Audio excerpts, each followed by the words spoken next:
കണ്ണൂരിൽ ഇപ്പോൾ മുഴുപ്പിലങ്ങാട് നിന്ന് എന്നോടൊപ്പം സന്തോഷ് കൂടി ചേരുകയാണ്. നോക്കാം കണ്ണൂർ മുഴുപ്പിലങ്ങാടിലെ വിശേഷങ്ങൾ എന്താണെന്ന്. സന്തോഷിനോടൊപ്പം അതിഥികളുമുണ്ട് എന്നാണ് ഞാൻ അറിയുന്നത്. Santhosh, good morning. സന്തോഷ്, ഞാൻ വന്നപ്പോൾ ഈ നാട്ടുവണ്ടിയിൽ യാത്ര ചെയ്തപ്പോൾ പോന്ന ഇടങ്ങളിലൊന്നുകൂടിയായിരുന്നു മുഴുപ്പിലങ്ങാട്. ഏറ്റവും മനോഹരമായ വികസന കാഴ്ചകൾ കാണാൻ കഴിഞ്ഞൊരു സ്ഥലം കൂടിയാണ്. മുഴുവൻ എനിക്ക് തോന്നുന്നു ഒരു 90% യുവാക്കൾ മത്സരിക്കുന്ന ഒരു പ്രധാനപ്പെട്ട കാഴ്ച കൂടി എനിക്ക് അവിടെ നിന്ന് കാണാൻ കഴിഞ്ഞിരുന്നു. എന്താണിപ്പോൾ സന്തോഷിന് മുഴുപ്പിലങ്ങാട് നമ്മളോട് പറയാനുള്ളത്?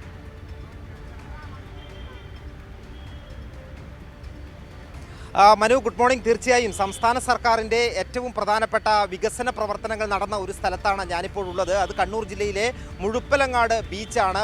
വളരെ മനോഹരമായ വിദേശ ബീച്ചുകളെ പോലും വെല്ലുന്ന തരത്തിലുള്ള പാത്തുവേയൊക്കെ ഉണ്ടാക്കി അതിമനോഹരമായ ഒരു സ്ഥലത്താണ് നമ്മളിപ്പോൾ നിൽക്കുന്നത്. മാത്രമല്ല, രാവിലത്തെ ഒരു മോർണിംഗ് വൈബ്, ഒരു പ്രഭാതത്തിൻ്റെ ഒരു വലിയ എനർജി നമ്മോടൊപ്പമുണ്ട്. കാരണം മുഴുപ്പിലങ്ങാട് പഞ്ചായത്തിലെ തിരഞ്ഞെടുപ്പിന് മത്സരിക്കുന്ന ഒരു യുവ നിരയാണ് ഇപ്പോൾ നമ്മോടൊപ്പം ഉള്ളത്.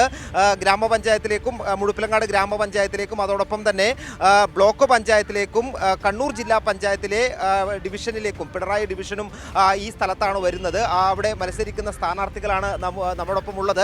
നമുക്ക് ഈ ദൃശ്യങ്ങളിൽ കാണുന്നത് പോലെ തന്നെ ഇത്തവണ മുഴുപ്പിലങ്ങാട് പഞ്ചായത്ത് നയിക്കാനായി LDF നിയോഗിച്ചിരിക്കുന്നത് ഒരു യുവനിരയെ തന്നെയാണ്. വളരെ എനർജറ്റിക്കായ സ്ഥാനാർത്ഥികൾ. മുഴുപ്പിലങ്ങാട് പഞ്ചായത്ത് ഞാൻ നേരത്തെ പറഞ്ഞതുപോലെ വലിയ വികസനം നടക്കുന്ന സ്ഥലമാണ്. ഒരുപാട് വികസന പ്രവർത്തനങ്ങൾ ഇനിയും നടക്കാനുണ്ട്. അതുകൊണ്ട് തന്നെ അത്തരത്തിലുള്ള വളരെ എനർജറ്റിക്കായ ഒരു യുവനിരയാണ് രംഗത്തിറക്കിയിരിക്കുന്നത്. ഇക്കൂട്ടത്തിൽ കേരളത്തിന് മുഴുവൻ പരിചയമുള്ള ഒരാളുണ്ട്. ബാക്കി എല്ലാവരും പ്രാദേശികമായി വളരെ പൊതുപ്രവർത്തന രംഗത്ത് നിറഞ്ഞു നിൽക്കുന്നവരാണ്. എന്നാൽ അനുശ്രീ, SFIയുടെ മുൻ സംസ്ഥാന പ്രസിഡന്റ് കൂടിയായ അനുശ്രീയും ഉണ്ട്. അനുശ്രീയും ഈ നാട്ടുകാരി കൂടിയാണ്. അനുശ്രീ, പ്രചരണമൊക്കെ എങ്ങനെയാണ് പോകുന്നത്? വലിയൊരു ടീമാണല്ലോ കൂടെയുള്ളത്. നല്ല ഉഷാറായി പോകുന്നു. നല്ല പ്രചരണവും ജനങ്ങളുടെ ഒരു സ്വീകാര്യതയൊക്കെ നന്നായിട്ടുണ്ട്.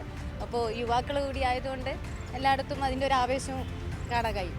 ഇത് നല്ല മുഴുപ്പിലങ്ങാട് ബീച്ച് തന്നെ നമ്മുടെ ഒരു അല്ലേ, അതൊന്നും പറയേണ്ടതില്ല, ദൃശ്യങ്ങൾ തന്നെ സംസാരിക്കുന്നു. അതെ, തീർച്ചയായിട്ടും നിങ്ങൾക്ക് തന്നെ കാണാൻ വേണ്ടി പറ്റും. ഇപ്പോൾ ഇവിടെ ഒരുപാട് പേര് ഇനി രാവിലെയും വൈകുന്നേരങ്ങളിലൊക്കെ ആയിട്ട് സമയം ചെലവഴിക്കുന്ന രീതിയിൽ മുഴുപ്പിലങ്ങാട് മാറുകയാണ്. അതിൽ തന്നെ എത്ര മാത്രം നമ്മുടെ നാട് മാറിയിട്ടുണ്ട് എന്ന് മനസ്സിലാക്കാൻ പറ്റുന്നതാണ്. മനു, ഇതേ ഈ ടീഷർട്ട് ധരിച്ച് ചിഹ്നമൊക്കെ ധരിച്ച് നിൽക്കുന്നവരെല്ലാം സ്ഥാനാർത്ഥികളാണ്. സ്ഥാനാർത്ഥികളെ തിരിച്ചറിയാൻ വേണ്ടിയാണ് അവർ ആ രീതിയിൽ തന്നെ വന്നിട്ടുള്ളത്. അതിൻ്റെ കൂടെ LDF പ്രവർത്തകരുണ്ട് പ്രചരണത്തുള്ളത്. എങ്ങനെ പോകുന്നു പ്രചരണമെല്ലാം നല്ല രീതിയിൽ തന്നെ പോകുന്നു. നമ്മളിവിടെ LDF തന്നെ വിജയിക്കും, അതിൽ യാതൊരു സംശയവുമില്ല.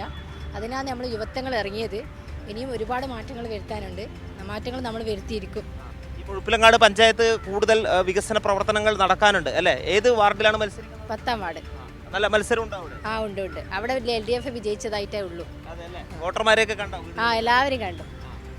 ഇവിടെ യുവാക്കളൊക്കെ കുറച്ച് പുറകിലാണ്. അത് വനിതകൾക്ക് പ്രാധാന്യം കൊടുത്ത് മുന്നിൽ കയറ്റി നിർത്തിയാണ്. നമുക്ക് അവരോടും കൂടി ചോദിക്കാം. യുവനിര തന്നെ ഉണ്ട്. ഇങ്ങോട്ട് വാ. എങ്ങനെയാണ് തെരഞ്ഞെടുപ്പ് പ്രചരണമൊക്കെ? എങ്ങനെ പോകും? എല്ലാം ഉഷാറായി നടക്കുന്നുണ്ട്. നമ്മളെല്ലാ വാർഡിലും 17 വാർഡിലും നല്ല ഉഷാറായിട്ട് തന്നെ പ്രവർത്തനങ്ങൾ മുന്നോട്ട് കൊണ്ടുപോകുന്നുണ്ട്. പാർട്ടി പുറകിലുണ്ട്, നമ്മൾ മുന്നിലുണ്ട്. മുഴുപ്പിലങ്ങാട് പഞ്ചായത്തിന് കഴിഞ്ഞ വർഷത്തെ ഈ ഭരണം എങ്ങനെയുള്ളതായിരുന്നു? എന്താണ് പൊതുവെ ജനങ്ങൾ? നല്ല വികസനമാണ് മുഴുപ്പിലങ്ങാട് ഗ്രാമപഞ്ചായത്തിൽ വന്നിട്ടുള്ളത്. ടൂറിസം മേഖലയിൽ തന്നെ ഏറ്റവും കൂടുതൽ വികസനം വന്നത് നമ്മുടെ മുഴുപ്പിലങ്ങാട് പഞ്ചായത്തിലാണ്. പ്രാദേശികമായിട്ട് ഒരുപാട് ആളുകൾക്ക് ജോലി കൊടുക്കാൻ ഇതുകൊണ്ട് സാധിച്ചിട്ടുണ്ട്. നല്ല വികസനം തന്നെ നമ്മുടെ സർക്കാർ ഇവിടെ കാഴ്ചവെച്ചിട്ടുണ്ട്. പഞ്ചായത്ത് പ്രത്യേകിച്ച് കാഴ്ചവെച്ചിട്ടുണ്ട്. ഏതായാലും ഇവരെല്ലാവരും നമുക്ക് അറിയാം, ഒറ്റക്കെട്ടായി തിരഞ്ഞെടുപ്പിനെ നേരിടുന്നു. തിരഞ്ഞെടുപ്പ് പ്രചരണ രംഗത്ത് വളരെ സജീവമായി മുന്നോട്ട് പോവുകയാണ്. അവരുടെ ഒരു എനർജി ഇത്തവണയും മുഴുപ്പിലങ്ങാട് പഞ്ചായത്ത് വലിയ രീതിയിൽ തന്നെ മികച്ച ഒരു വിജയം നേടാൻ കഴിയും എന്നുള്ള പ്രതീക്ഷയിൽ തന്നെയാണ് LDFൻ്റെ ഈ സ്ഥാനാർത്ഥികളുള്ളത്. അതോടൊപ്പം തന്നെ മുഴുപ്പിലങ്ങാട് നിന്ന് ബീച്ച് കാണിക്കാതെ പോകുന്നത് ശരിയില്ല. നമ്മുടെ ക്യാമറാമാനോട് ആ ബീച്ചിൻ്റെ ഭാഗം കൂടി ഒന്ന് കാണിക്കാൻ പറയാം. ഒരുപാട് ആളുകൾ രാവിലെ മുഴുപ്പിലങ്ങാട് പഞ്ചായത്തിൽ മോർണിംഗ് വാക്കിനും മറ്റുമായി എല്ലാം എത്തിച്ചേർന്നിട്ടുണ്ട്. അതോടൊപ്പം തന്നെ മുഴുപ്പിലങ്ങാട് ബീച്ചിൻ്റെ ഈ പാത്തുവേ ആണ് നമ്മൾ കാണുന്നത്. സംസ്ഥാന സർക്കാർ കോടികൾ മുടക്കി ചിലവഴിച്ച ഈ പാത്തുവേ ആണ്. അത്തരത്തിലൊരു അന്താരാഷ്ട്ര നിലവാരത്തിലേക്ക് മാറിയിട്ടുള്ള ഒരു ടൂറിസ്റ്റ് ഡെസ്റ്റിനേഷൻ കൂടിയായി മുഴുപ്പിലങ്ങാട് പഞ്ചായത്ത് മാറിയിട്ടുണ്ട്. മനു, ഏതായാലും ഈ പഞ്ചായത്ത് മുഴുപ്പിലങ്ങാട് ഉൾപ്പെടെ ബീച്ച് ഉൾപ്പെടെ നിലനിൽക്കുന്ന ഈ പഞ്ചായത്ത് അവിടെ കൂടുതൽ വികസനം നടക്കേണ്ടതുണ്ട്. കേരളത്തിലെ ഏറ്റവും പ്രധാനപ്പെട്ട വികസനം നടക്കുന്ന ഒരു പ്രദേശം എന്നുള്ള പ്രത്യേകത കൂടിയുണ്ട്. അതുകൊണ്ട് തന്നെയാണ് നല്ല ഒരു ടീമിനെ ഇത്തവണ LDF LDF രംഗത്തിറക്കുകയും ഗ്രാമപഞ്ചായത്തിലേക്കും അതോടൊപ്പം തന്നെ ബ്ലോക്ക് പഞ്ചായത്തിലേക്കും ജില്ലാ പഞ്ചായത്തിലേക്കും ഏറ്റവും മികച്ച ടീമിനെ തന്നെയാണ് രംഗത്തിറക്കിയിട്ടിരിക്കുന്നത്. അവർ പറയുന്നത് പ്രചരണത്തിൽ മുന്നേറി കഴിഞ്ഞു, വിജയം സുനിശ്ചിതമാണ്, ഇതിനോടകം തന്നെ വിജയിച്ചു എന്നുള്ളത് തന്നെയാണ് ജനങ്ങളുടെ പ്രതികരണത്തിൽ നിന്നുകൂടി വ്യക്തമാകുന്നത് എന്നാണ് സ്ഥാനാർത്ഥികളും ചൂണ്ടിക്കാട്ടുന്നത്. മനു, തീർച്ചയായും സന്തോഷം, വളരെ സന്തോഷം. കാരണം വെച്ചാൽ ഞാൻ ഈ യാത്രയിൽ ഒരു ഘട്ടത്തിൽ മുഴുപ്പിലങ്ങാട് വരുന്ന ഒരു വഴിക്ക് ഒരു സ്ഥലത്ത് വെച്ച് അനുശ്രീയെ കണ്ടിരുന്നു. അനുശ്രീയുടെ പ്രചരണ പരിപാടി അന്ന് കണ്ടിരുന്നു. അന്ന് ഞങ്ങൾ സംസാരിച്ചിരുന്നു, ആശംസകളൊക്കെ കൈമാറിയാണ് പോയത്. അപ്പോൾ അനുശ്രീയോടും സഹപ്രവർത്തകരോടും ആശംസകൾ പറയുക, നാട്ടുവണ്ടിയുടെ സ്നേഹാന്വേഷണം പറയുക. ഈ മുഴുപ്പിലങ്ങാട് ബീച്ചിൻ്റെ പ്രത്യേകതകളെക്കുറിച്ചാണ് സന്തോഷ് പറഞ്ഞത്.